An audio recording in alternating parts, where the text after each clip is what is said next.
Baik, Assalamualaikum warahmatullahi wabarakatuh. Perkenalkan, nama saya Muhammad Ilham Danu dengan NIM 2203200083. Saya mahasiswa agribisnis Fakultas Pertanian Universitas Malikul Saleh. Di sini saya akan menjelaskan materi tentang kepemimpinan.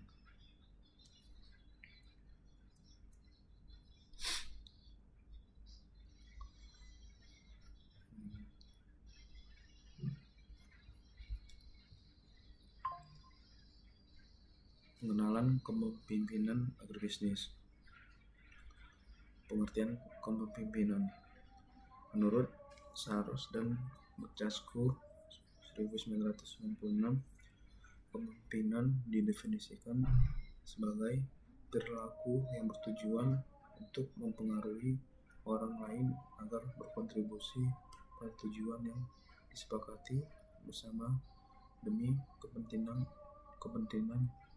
individu maupun organisasi atau kebaikan bersama.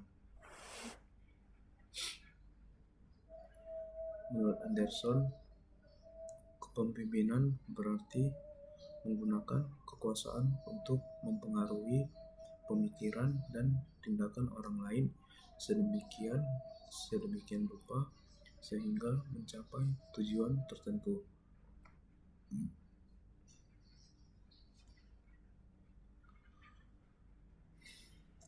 Adapun tugas kepemimpinan yang pertama berkaitan dengan kerja. Poin pertama, mengambil inisiatif. Yang kedua, mengatur langkah dan arah. Poin ketiga, memberikan informasi. Poin keempat, memberikan dukungan. Poin kelima, memberi pemikiran. Dan poin yang keenam, mengambil suatu kesimpulan. Yang kedua, berkaitan dengan kekompakan anggota. Poin pertama, mendorong, bersahabat, bersikap menerima. Poin kedua, mengungkapkan perasaan. Poin ketiga, bersikap mendamaikan. Poin keempat, berkemampuan mengubah dan menyesuaikan pendapat. Poin kelima, memperlancar pelaksanaan tugas. Poin keenam, yang terakhir, memberikan aturan main.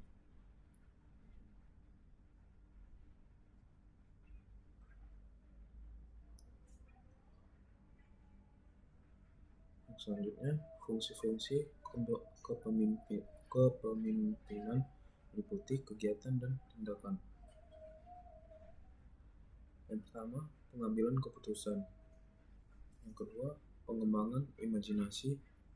Yang ketiga, pendelegasian wewenang kepada bawahan. Yang keempat, pengembangan kesetiaan para bawahan. Yang kelima, pemrakarsaan, penggiatan, dan pengendalian rencana-rencana. Yang keenam, pemanfaatan sumber daya manusia dan sumber-sumber lainnya.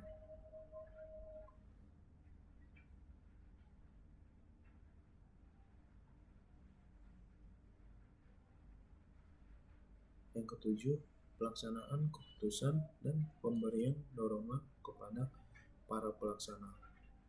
Yang kedelapan, pelaksanaan kontrol dan perbaikan kesalahan-kesalahan. Yang kesembilan, pemberian tanda penghargaan kepada bawahan yang berprestasi. Yang kesepuluh, pertanggungjawaban semua tindakan.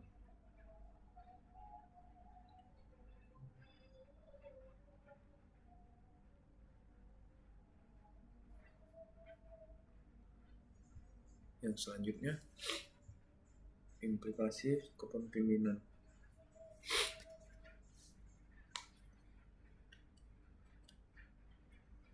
Yang pertama, melibatkan orang atau pihak lain.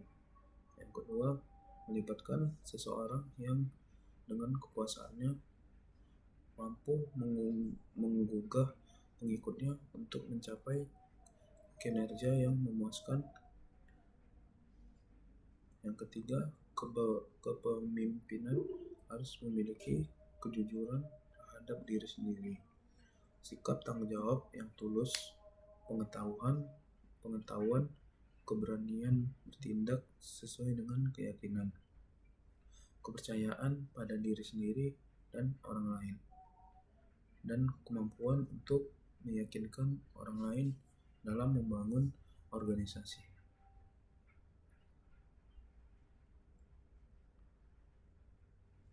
Selanjutnya, menurut French dan Raven 1968, sumber dari kekuasaan yang dimiliki oleh pemimpin. Yang pertama, reward power, yang didasarkan atas persepsi bawahan bahwa pemimpin mempunyai kemampuan dan sumber daya untuk memberikan penghargaan kepada bawahan yang mengikut arahan pemimpinnya. Yang kedua, coercive power, yang didasarkan atas persepsi bawahan bahwa pemimpin mempunyai kemampuan memberikan hukuman bagi bawahan yang tidak mengikuti arahan pemimpinnya. Yang ketiga, legitimate power, yang didasarkan atas persepsi bawahan bahwa pemimpin mempunyai hak untuk menggunakan pengaruh dan otoritas yang dimilikinya.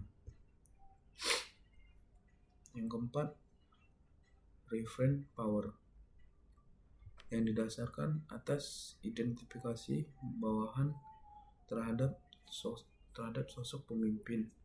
Para pemimpin dapat menggunakan pengaruhnya karena karakteristik pribadinya, reputasinya, atau karismanya.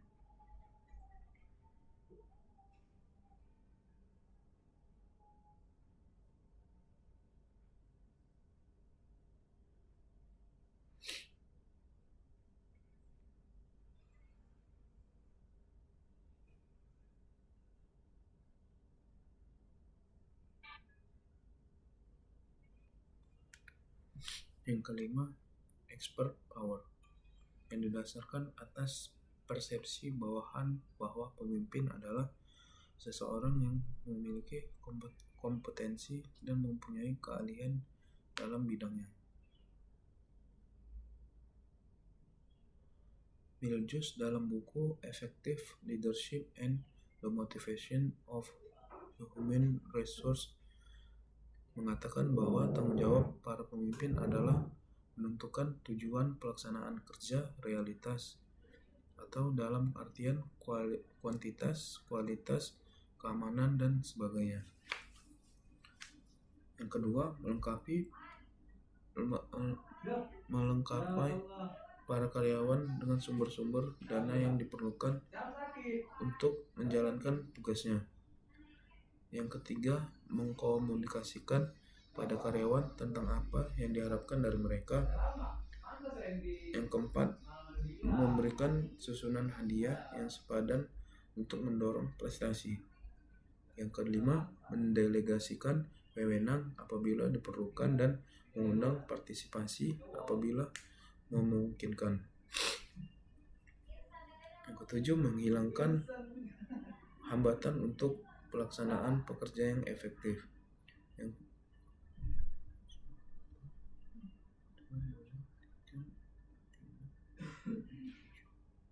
Yang kedelapan, menunjukkan perhatian pada karyawan.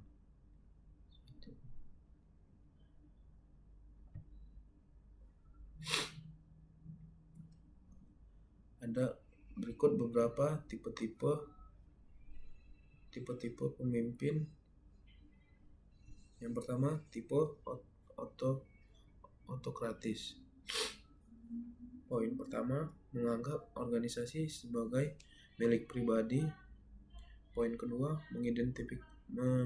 mengidentikan tujuan pribadi dengan tujuan organisasi. Poin ketiga, menganggap bawahan sebagai alat semata-mata. Poin keempat, tidak mau menerima kritik, saran, dan pendapat. Poin kelima, terlalu tergantung kepada kekuasaan formilnya. Poin keenam, dalam tindakan penggerakannya sering mempergunakan approach yang mengandung unsur paksaan dan punitif atau bersifat menghukum. Dari sifat-sifat tersebut, di atas terlihat bahwa tipe pemimpin yang demikian tidak tepat untuk suatu organisasi modern di mana hak-hak asasi manusia yang menjadi bawaan itu harus dihormati. Yang kedua, tipe militaritis. Tipe militaritis berbeda dengan seorang pemimpin organisasi militer.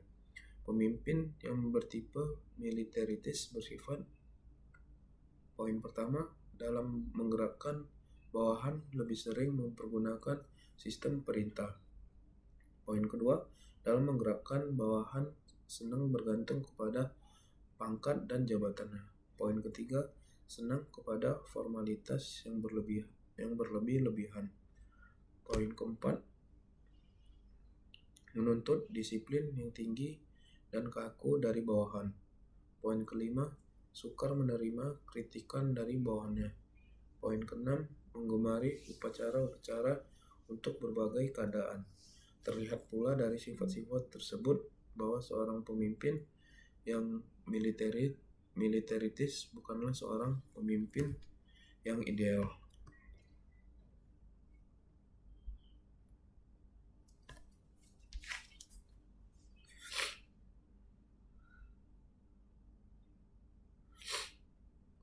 Yang ketiga, tipe paternalistis.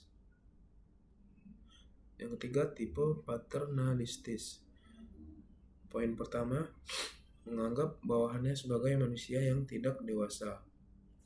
Poin kedua, bersikap terlalu melindungi atau overprotective. Poin ketiga, jarang memberikan kesempatan kepada bawahannya untuk mengambil keputusan. Poin keempat, jarang memberikan kesempatan kepada bawahannya untuk mengambil inisiatif.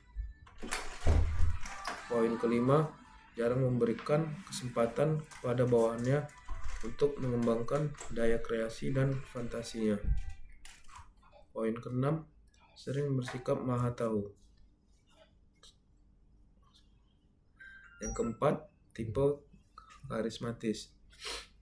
Yang diketahui ialah bahwa pemimpin yang demikian mempunyai daya penarik yang amat besar dan karenanya pada umumnya mempunyai pengikut yang jumlahnya sangat besar.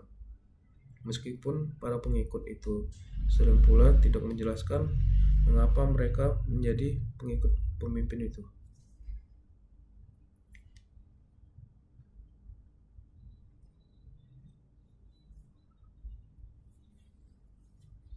Yang kelima, tipe demokratis.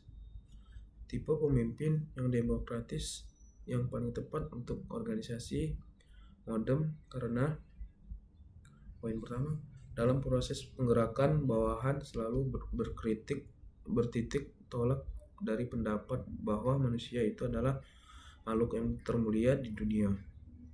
Poin kedua, selalu berusaha mensinkronisasikan kepentingan dan tujuan organisasi dengan kepentingan dan tujuan pribadi dari para bawahannya. Poin ketiga, ia senang menerima saran, pendapat, dan bahkan kritik dari bawahannya. Yang keempat, selalu berusaha mengutamakan kerjasama dalam teamwork untuk mencapai tujuan. Yang kelima, dengan ikhlas memberikan kebebasan yang seluas-luasnya kepada bawahannya untuk berbuat kesalahan yang kemudian dibandingkan dan diperbaiki agar bawahan itu tidak lagi berbuat kesalahan yang sama, akan tetapi lebih berani untuk berbuat kesalahan yang lain. Yang keenam, selalu berusaha untuk menjadikan bawahannya lebih sukses daripadanya. Yang ketujuh, berusaha mengembangkan kapasitas pribadinya sebagai seorang pemimpin. Menurut Hadari Nawawi, secara operasional dapat dibedakan 5 fungsi pokok kepemimpinan. Yang pertama, fungsi instruktif. Pemimpin berfungsi sebagai komunikator yang menentukan apa atau isi perintah, bagaimana cara mengerjakan perintah, bila mana waktu memulai, melaksanakan, dan melaporkan hasilnya, dan di mana tempat mengerjakan perintah agar keputusan dapat diwujudkan secara efektif, sehingga fungsi orang yang dipimpin hanyalah melaksanakan perintah. Yang kedua, fungsi konsultatif. Pemimpin dapat menggunakan fungsi konsultatif sebagai komunikasi dua arah. Hal tersebut digunakan manakala pemimpin dalam usaha menetapkan keputusan yang memerlukan bahan pertimbangan dan berkonsultasi dengan orang-orang yang dipimpinnya. Yang ketiga, fungsi partisipasi. Dalam menjalankan fungsi partisipasi, pemimpin berusaha mengaktifkan orang-orang yang dipimpinnya, baik dalam pengambilan keputusan maupun dalam melaksanakannya. Setiap anggota kelompok memperoleh kesempatan yang sama untuk berpartisipasi dalam melaksanakan kegiatan yang dijabarkan dari tugas-tugas pokok sesuai dengan posisi masing-masing. Yang keempat, fungsi delegasi. Dalam menjalankan fungsi delegasi, pemimpin memberikan pelimpahan wewenang membuat atau menentukan keputusan. Fungsi delegasi sebenarnya adalah kepercayaan seorang pemimpin kepada orang yang diberi kepercayaan untuk pelimpahan wewenang dengan melaksanakannya secara bertanggung jawab. Fungsi pendelegasian ini harus diwujudkan karena kemajuan dan perkembangan kelompok tidak mungkin diwujudkan oleh seorang pemimpin seorang diri. Yang kelima, fungsi pengendalian.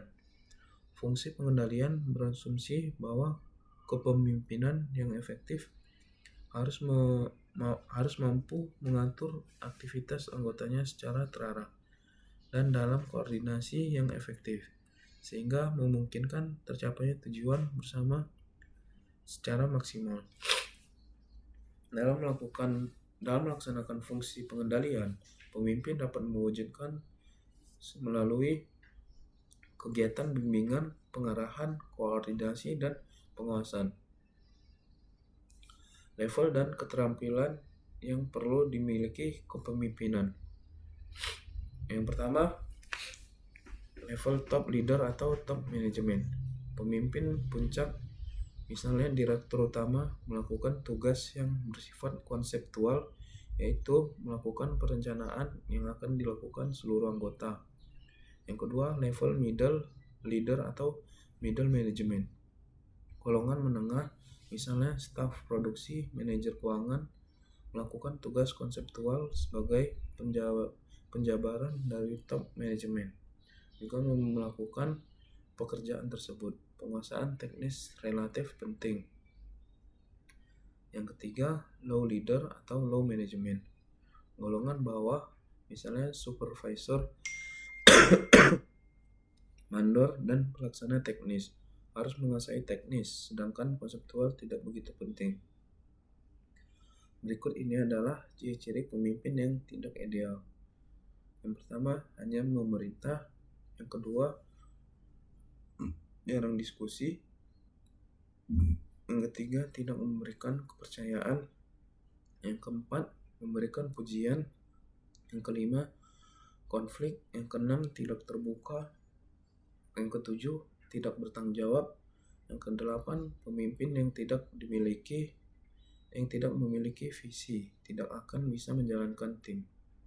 Yang kesembilan, ketika pemimpin gagal memimpin diri sendiri. Yang ke-10, terlalu mengandalkan pengalaman masa lalu. Yang ke-11, terlibat politik kantor.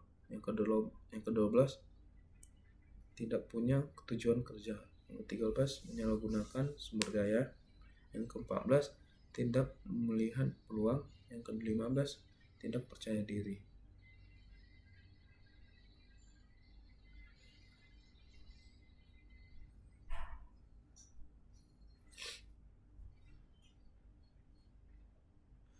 Yang selanjutnya, ciri-ciri pemimpin agribisnis yang baik. Yang pertama, jujur dan bertanggung jawab. Yang kedua, terbuka terhadap kritik dan saran. Yang ketiga, mampu berkomunikasi dengan baik. Yang keempat, memberikan teladan dan motivasi. Yang kelima, berorientasi pada hasil dan perbaikan terus-menerus. Yang keenam, peka terhadap perubahan teknologi dan pasar. Yang keenam, dapat mengelola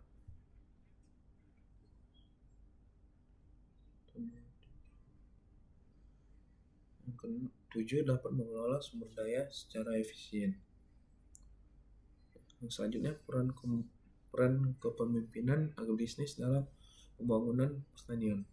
Yang pertama, sebagai motivator, mendorong petani agar produktif. Yang kedua, sebagai inovator, mengembangkan ide dan teknologi baru. Yang ketiga, sebagai komunikator, menyampaikan informasi dari pemerintah, lembaga keuangan, dan pasar. Yang keempat, sebagai fasilitator, menghubungkan petani dengan pihak luar atau koperasi eksportir dan bank. Adapun kesimpulannya, kepemimpinan agribisnis adalah fondasi utama dalam menggerakkan sektor pertanian menuju keberlanjutan dan daya asing.